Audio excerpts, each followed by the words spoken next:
hukum menelan dahak ketika sedang sholat. Jadi berbicara tentang menelan dahak ketika sholat ini sebetulnya ada kajian khusus dalam kitab-kitab fikih para ulama kita terkait tentang apakah dia membatalkan sholat atau tidak.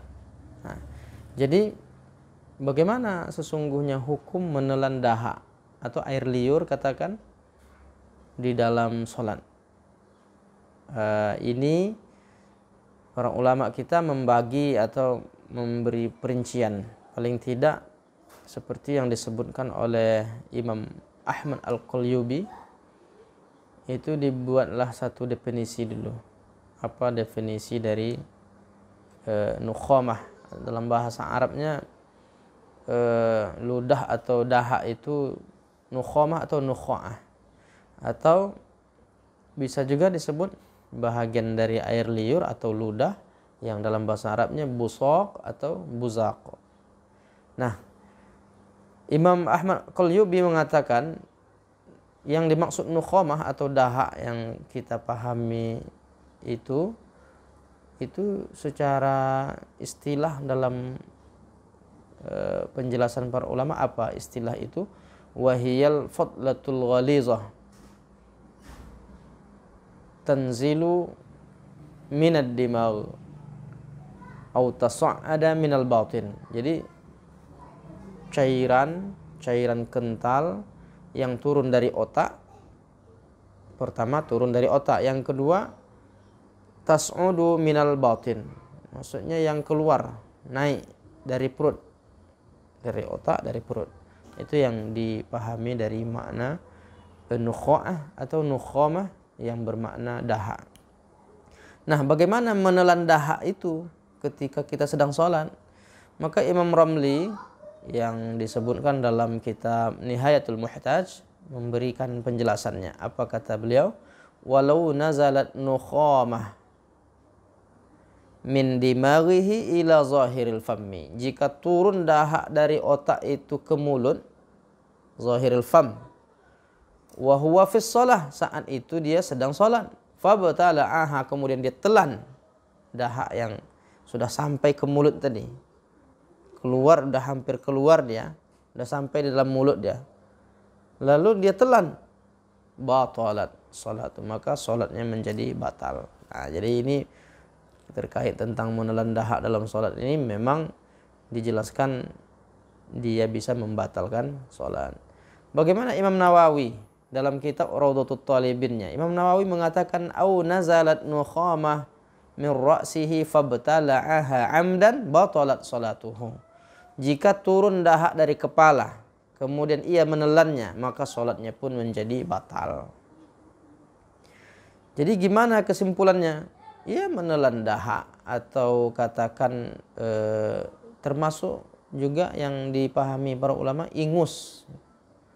Menelan dahak atau ingus, menghirupnya ketika sedang sholat itu, maka cuma syaratnya kalau dia menelannya, menghirup saja tidak sampai tertelan masuk ke dalam perut. Nah, maka kalau dia tertelan atau ditelan, maka dapat membatalkan sholatnya. Berbeda kalau dahak itu terlanjur keluar atau ingus itu keluar, maka tidak mengapa sebetulnya. Kalau umpamanya ingus itu keluar, apakah dengan sapu tangan kita ambil, kemudian atau dahak itu keluar mengenai baju kita atau bagaimana, yang sebetulnya tidak etis juga dan tidak lazim. Andai dia keluar, maka dia tidak sampai membatalkan sholatnya. Apakah bisa diludahkan? Sebetulnya kalau masalah diludahkan, ada hadis-hadis Nabi itu ketika sholat di luar di tanah, bisa saja. Tapi persoalannya kalau meludah itu, apalagi membuang dahak itu di dalam masjid. Maka dalam masalah ini juga ada syarah Imam An-Nawawi dalam ketika mensyarahkan Sahih Muslim. Apa kata Imam An-Nawawi?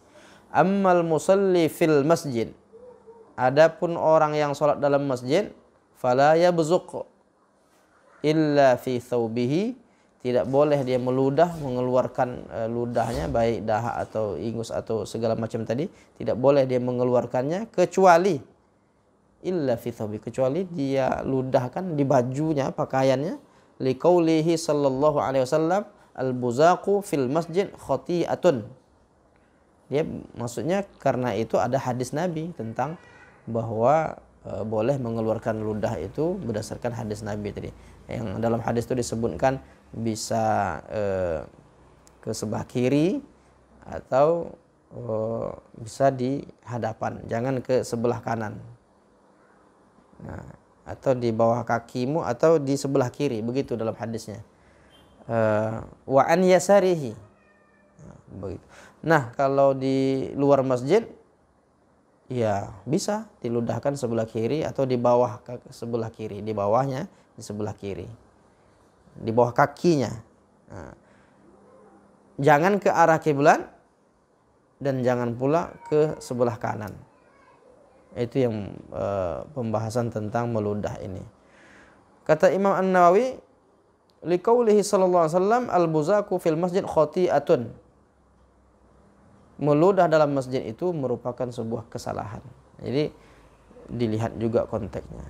Nah, oleh karena itu intinya sebetulnya kalau ditelan dengan sengaja dia membatalkan sholat. Tapi kalau dia dikeluarkan maka dia tidak membatalkan sholat. Hanya saja di mana kita mengeluarkannya tergantung kondisi. Andai dikeluarkan saat kita sholat di masjid, maka itu merupakan kesalahan yang besar. Wallahu a'lam bissawab.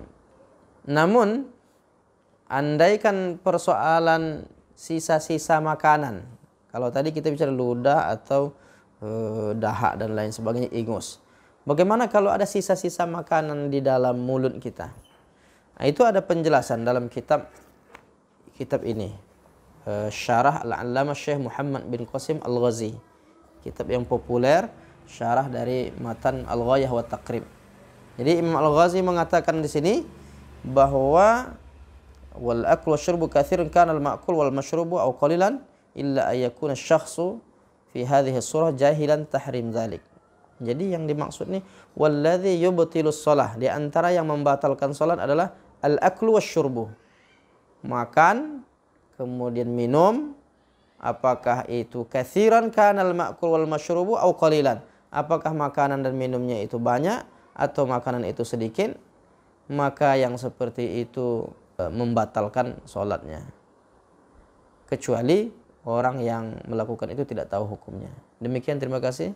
Billahi taufiq wal hidayah. Wassalamualaikum warahmatullahi wabarakatuh.